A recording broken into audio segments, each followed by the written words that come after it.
काटोल येथील संत्रा प्रक्रिया केंद्र हे MIDCला 4 आठवड्यात हस्तांतरित करण्याचा आदेश उच्च न्यायालयाच्या मुंबई खंडपीठाने दिला होता। यानंतर याची संपूर्ण प्रक्रिया पूर्ण करून 14 जुलै 2025ला हा प्रकल्प सलील देशमुख यांच्या उपस्थितीत MIDCला हस्तांतरित करण्यात आलाय।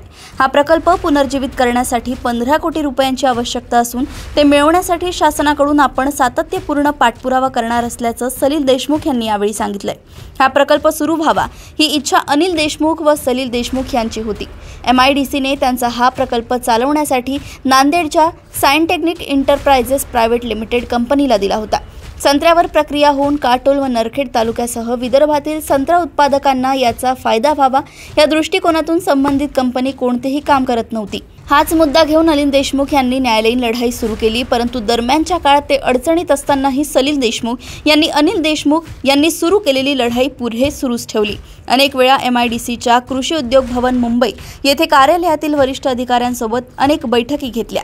उच्च न्यायालयाच्या मुंबई खंडपीठात या प्रकरणाच्या सर्व तारखांवर मी स्वतः उपस्थित राहिलो असेही सलील देशमुख यावेळी म्हणाले।